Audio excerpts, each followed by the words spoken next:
Mga kababayan, huwag nyo nang hanapin ang mga pulis sa presinto sapagkat kami ay nasa inyo ng mga telepono. Dial 911, darating kami sa loob ng 5 minuto. Lilingkod sa bawat Pilipino at magbibigay ng tamang impormasyon para sa tahimik at maayos na Pilipinas. Police News Network, alagad ng batas, tagapagtaguyod ng balitang pulis, sandigan ng mamamayan, patnubay ng katotohanan. La Campo Crame, maghahatid ng pinakahuling kaganapan at nagbabagang balita. Ito ang PNN Police News Network. At ngayon, ang inyong mga tagapagbalita. Magandang hapon, Bagong Pilipinas. Kami ang inyong alagad ng batas, tagataguyod ng Balitang Pulis. Patrolwoman Meritoni Veva mula sa Southern Police District. At ngayong hapon, makakasama po nating bilang guest co-host si Seaman First Class Jomel Andes mula sa Philippine Navy. Magandang hapon sa iyo, sir. Magandang hapon po, ma'am. Maraming salamat po sa Philippine National Police sa pagkakataong maging bahagi ng inyong programa. Kami po ay maghahatid sa inyo ng tamang balita, kwento ng pulis at serbisyo para sa mamamayan, at ito ang PNP News Online. Ang pangunahing balita ng Police News Network, alagad ng batas, tagataguyod ng Balitang Pulis.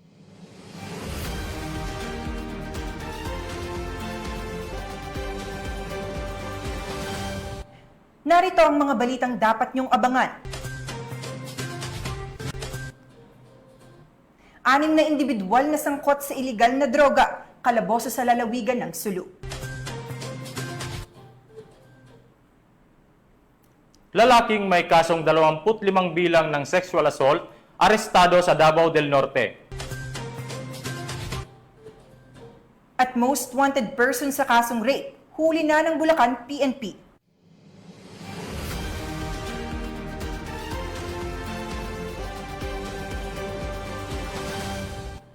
Narito ang mga balitang hatid ng ating PNN correspondents mula sa iba't ibang panig ng bansa.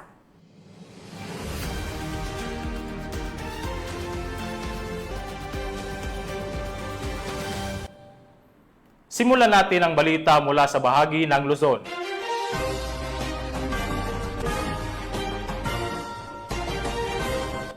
Hindi na nakapagtago pa sa kanyang krimen ang isang lalaki na kabilang sa talaan ng mga most wanted person matapos itong maaresto ng mga tauhan ng Bulacan PNP dahil sa kasong rape. Ang pagkakaaresto ay bahagi ng pinaigting na kampanya ng pulisya sa paghahanap ng mga wanted sa karahasang may kaugnayan sa kababaihan at kabataan. Ang report mula kay Patrolwoman Mildred Tawagon. Ng San Miguel Municipal Police Station ang isa sa mga itinuturing na top 4 municipal most wanted person sa isinagawang operasyon ng mga tauhan ng San Miguel Municipal Police Station bilang lead unit, katuwang ang Provincial Intelligence Unit at 2nd Provincial Mobile Force Company sa Sitio Sampalucan, Barangay Buliran, San Miguel, Bulacan. Kinilala ni Police Lieutenant Colonel Joey Louis B. Bilaro, hepe ng San Miguel Municipal Police Station, ang sospek na si alias July, 35 anyos, walang asawa, isang construction worker at residente ng nasabing barangay. Nadakip ang akusado sa bisa ng warrant of arrest na inilabas ni Honorable Judge Olivio V. Escobia Samar, presiding judge ng Regional Trial Court Branch 79, Malolos City, para sa kasong rape na walang inirekomendang piyansa. Kasalukuyan nang nasa kustudiya ng San Miguel MPS Custodial Facility ang akusado para sa kaukulang dokumentasyon at tamang disposisyon. Ang pagkakaaresto sa akusado ay patunay ng patuloy na dedikasyon ng Bulacan PNP sa ilalim ng pamumuno ni Police Colonel Angel L. Garciliano, Acting Provincial Director ng Bulacan Police Provincial Office, sa pagsugpo sa kriminalidad at pagpapanatili ng kaayusan sa lalawigan sa pamamagitan ng matibay na koordinasyon ng mga unit ng kapulisan at suporta ng komunidad na nanatiling matatag ang layunin ng pulisya na tiyakin ang kaligtasan at katahimikan ng bawat Bulakenyo. Mula dito sa Bulacan Police Provincial Office, ako ang inyong PNN correspondent, Patrolwoman Mildred A. Tawagon, alagad ng batas, tagataguyod ng Balitang Pulis. Maraming salamat, Patrolwoman Tawagon. Sa halip na bumuo ng masayang kinabukasan, isang 21 anyos na mister ang nahaharap ngayon sa masalimuot na kinabukasan sa kulungan. Matapos itong mahuli ng mga otoridad sa Paway, Ilocos Norte dahil sa paglabag sa Republic Act 9165 o ang Comprehensive Dangerous Drugs Act of 2002. Police Corporal J.R. Del Mendo sa report. Kawala sa mga otoridad ng isang 21 anyos na mister na isa ring street-level individual dahil sa paglabag sa Republic Act 9165 o Comprehensive Dangerous Drugs Act of 2002 sa Barangay Paratong, Paway, Ilocos Norte. Una rito, kasalukuyan noong nagsasagawa ng mobile patrol ang mga miyembro ng Paway Municipal Police Station sa nasabing lugar nang matsyempohan ng nasabing suspect lula ng isang motorsiklo at mabilis ang pagpapatakbo mula sa timbog na direksyon. Ayon sa report, nang makita umano ng suspect ang mga pulis ay dito na agad umiwas ang suspect. Kasunod nito, ang kahina-hinalang pagtapo nito ng isang sunglasses case. Ang nasabing pangyayari ay nakita ng mga nagpapatrolyang pulis at nang kumpirmahin ang laman ng sunglasses case ay tumambad sa kanila ang dalawang plastic sachet ng hininalang shabu dahilan upang habulin ng mga otoridad ang suspect. Tinangka pa umano ng suspect na tumakas sa pamamagitan ng pagtalon sa madamong bahagi ng lugar pero matagumpay pa rin itong nahuli ng mga pulis. Maliban sa hininalang shabu ay narecover din mula sa suspect ang isang ziplock na naglalaman ng hininalang marijuana na may timbang na 10 gramo, 15 piraso ng open plastic sachets, ang nasabing sunglasses case at isang motorsiklo. Ang inventory at marking sa mga ebidensya ay sinagawa sa mismong pinangyarihan ng insidente sa presensya ng suspect at ng mga mandatory witnesses. Mula dito sa Ilocos Region, ako ang inyong PNN correspondent, Police Corporal J.R. Del Mendo, alagad ng batas, tagataguyod ng Balitang Pulis. Maraming salamat, Police Corporal Del Mendo. Kalaboso ang isang lalaki nang arestuhin ito ng mga operatiba ng Pasig PNP dahil sa patong-patong nitong kaso. Narito ang detalye ng report mula kay Patrolwoman Mika May Bahiwag. Arestado ang isang lalaki ng mga tauhan ng Pasig City Police Station bandang 5:45 ng hapon sa kahabaan ng Tambakan 2 Tuason Compound, Barangay San Miguel, Pasig City nitong ika-2 ng Hulyo, taong kasalukuyan. Kinilala ang suspect na si alias Marshall, 49 anyos at residente din sa nasabing lugar kung saan ito naaresto. Ayon sa ulat, nagsasagawa ng detective patrolling at anti-criminality operation ang mga tauhan ng nasabing istasyon nang maaktuhan ang isang grupo na naglalaro ng Cara-E Cruz na nag-ugat sa pagkakaaresto ng suspect. Samantalang ang kanyang mga kasamahan ay nakatakas. Na-recover mula sa suspect ang isang pirasong heat-sealed transparent plastic sachet na pinaghihinala ang shabu na may tinatayang timbang na 0.05 gramo, isang improvised na pen gun na may ukit na A1 sa frame at barrel, isang live ammunition ng 9mm caliber na may ukit na A2, 2 piraso ng 100 piso at 3 pirasong pisong barya na ginamit bilang flipper. Ang suspect at ang mga nakumpiskang ebidensya ay dinala sa EPD Forensic Unit para sa drug test, laboratory at ballistic examination at pagkatapos ay dinala sa Rizal Medical Center para sa medical examination. Siya ay mahaharap sa kasong paglabag sa PD 1602, Section 11, Article 2 ng Republic Act 9165 o ang Comprehensive Dangerous Drugs Act of 2002 at Republic Act 10591 o ang Comprehensive Firearms and Ammunition Regulation Act.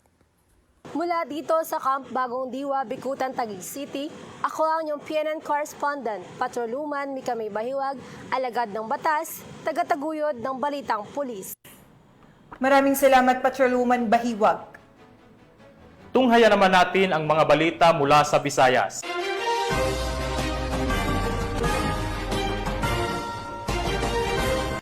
Nasabat ang mahigit 300,000 pisong halaga ng shabu mula sa isang drug suspect na matagal nang sangkot sa pagbebenta ng ilegal na droga sa Barangay Rizal, La Paz, Iloilo City.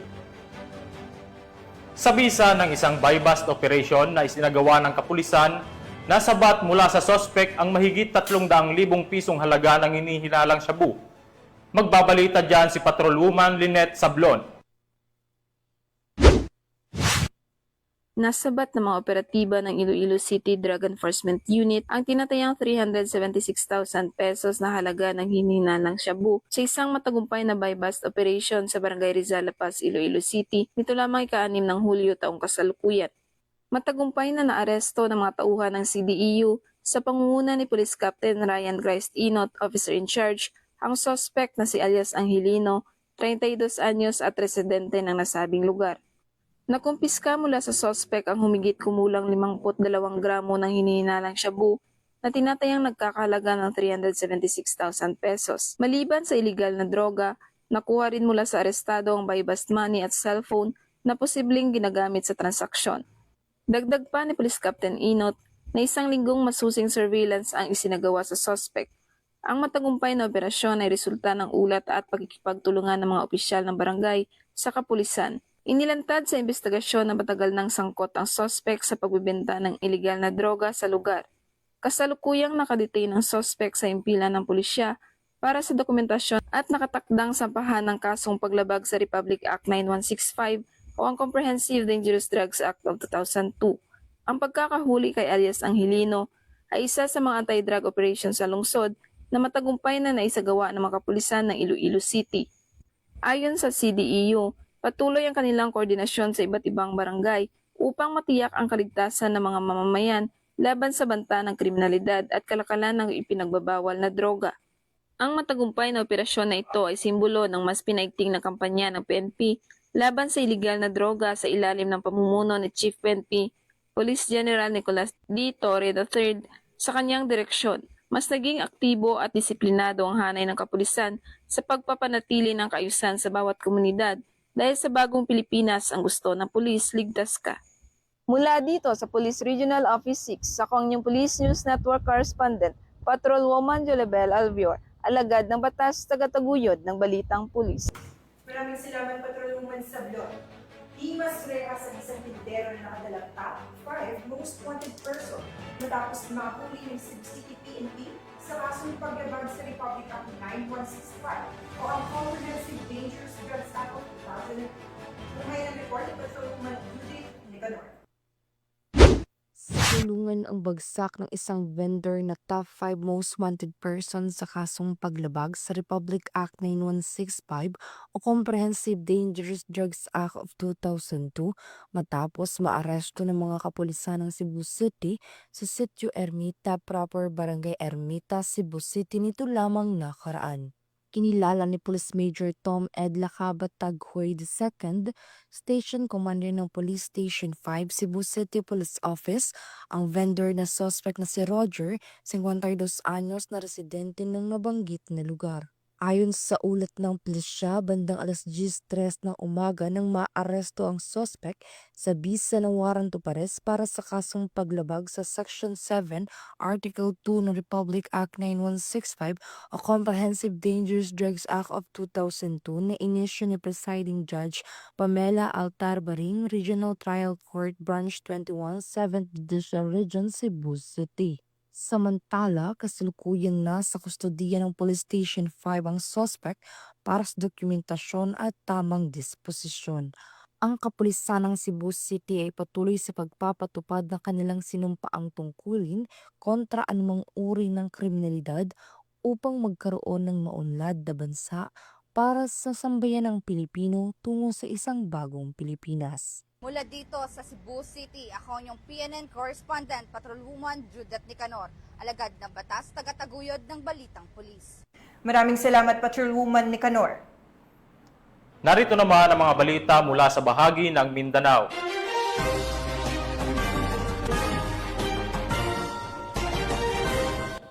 Isang lalaki na may 25 bilang ng kasong sexual assault ang tuluyang nasukol ng mga tauhan ng San Isidro Municipal Police Station sa Davao del Norte. Sa bisa ng warrant of arrest, matagumpay siyang nadakip ng mga otoridad sa isang operasyon na bahagi ng pinaigting na kampanya ng PNP laban sa mga lumalabag sa karapatang pantao, lalo na ng kababaihan at kabataan. Patrolwoman Shaira Rose Aquino sa balita. Tagumpay ang naitala ng San Isidro Municipal Police Station matapos maaresto ang isang lalaking may 25 bilang ng kaso ng sexual assault na may kabuuang piyansa na 5 milyong piso noong Hulyo 5 sa Purok Cacao A, Barangay Sawata, San Isidro. Ayon kay Police Captain Manuel D. Aspiliaga, officer in charge ng San Isidro Municipal Police Station, kinilala ang suspect sa alias na Florencio, 28 anyos at residente ng Purok Unigo, Barangay Pinamuno sa nasabing bayan. Siya ay tinuturing na top 6 most wanted person sa lalawigan ng Davao del Norte. Ang matagumpay na pag-aresto ay bahagi ng patuloy na kampanya ng Philippine National Police laban sa mga kriminal na patuloy na tinutugis ng batas bilang bahagi ng pagtitiyak sa seguridad at hustisya sa komunidad. Mula rito sa Police Regional Office 11, ako ang inyong PNN correspondent, Patrolwoman Shaira Rose Aquino, alagad ng batas, tagataguyod ng Balitang Pulis.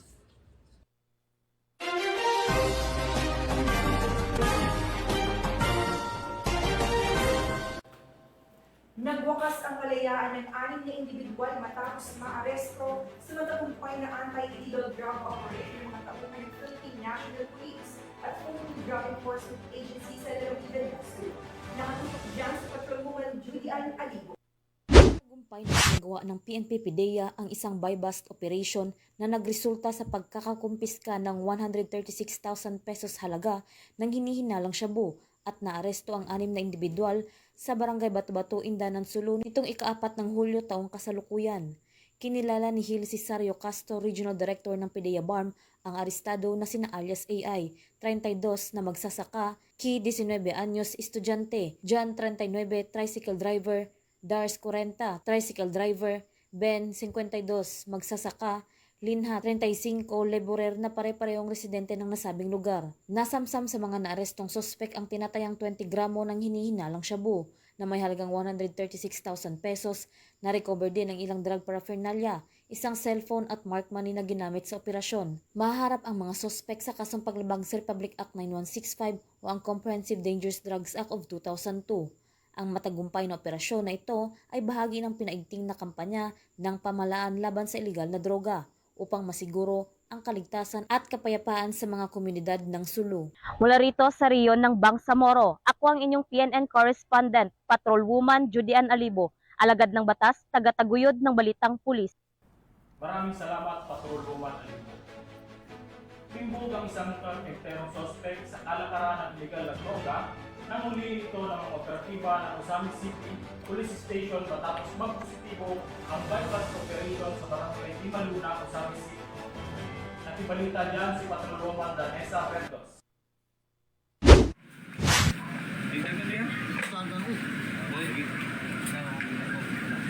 Tiklo ang 2 individual sa ikinasang bypass operation ng mga operatiba ng Osami City PNP sa barangay Dunya Consuela, Osami City, Misamis Occidental. Kinilala ni Police Lieutenant Colonel Harvey Abellanosa, officer in charge ng Osami City Police Station, ng mga suspect na si alias Iboy at alias Mark, mga lalaki at mga residente ng nasabing lugar.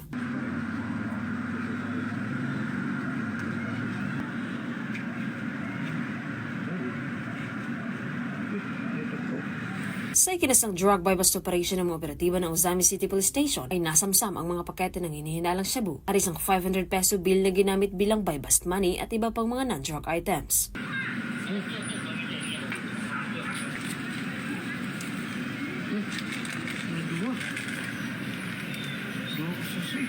Naharap ang mga suspect sa kasong paglabag sa RA 9165 o Comprehensive Dangerous Drugs Act of 2002. Mula dito sa Northern Mindanao, ako ang inyong Police News Network correspondent, Patrolwoman Risa Sahonia, alagad ng batas, tagataguyod ng Balitang Pulis. Maraming salamat, Patrolwoman Verdos.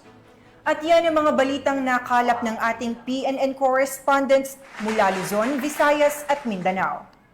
At bago tayo magtapos, gusto ko pong magpasalamat sa masusugid na manonood ng Police News Network at syempre sa ating guest co-host ngayon na si Seaman First Class Jomel Andes na mula po sa Philippine Navy. Baka meron po kayong gustong batiin o pasalamatan, sir? Nais ko rin pong pasalamatan at batiin ang aming Flag Officer in Command, Vice Admiral Jose Ma Ambrosio, Q. Espelita, Philippine Navy, ang aming CMOG PN Commander, Captain Gregory Gerald B. Pabic, Philippine Navy General Staff Corps, ang aming Deputy Commander, Civil Military Operations Group, Philippine Navy, Colonel Nilo Hapson, Philippine Navy Marines, General Staff Corps, at ang aming Acting Chief of Staff, Simog PN, at Commandant Simo School na si Commander Lady Chatterley Alvaro Sombiling, Philippine Navy. Maraming salamat po, sir. At binabati ko rin po ang buong Southern Police District, lalong-lalo na po ang aming Acting District Director, Police Brigadier General Randy E. Arceo, ang buong command group at ang aming Officer in Charge, Police Lieutenant Margaret T. Panaga at ang buong Public Information Office. Sa ngalan ng pamunuan ng Philippine National Police, sa pangunguna ni PNP Chief Police General Nicolas Torre III at sa pamumuno ni President Ferdinand Bongbong Marcos Jr., kami ay maglilingkod sa bawat Pilipino at magbibigay ng tama at balanseng balita. Huwag niyo nang hanapin ang mga pulis sa mga presinto sapagkat kami ay nasa inyo ng mga telepono. Dial 911, darating kami sa loob ng 5 minuto.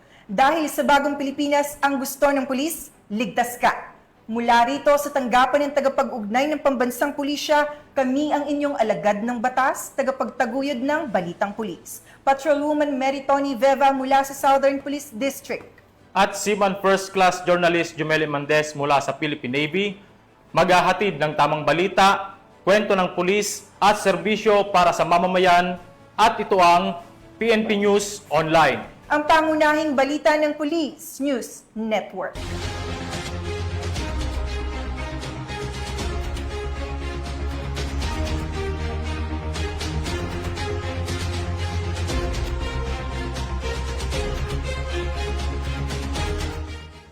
Police News Network, alagad ng batas, tagapagtaguyod ng balitang pulis.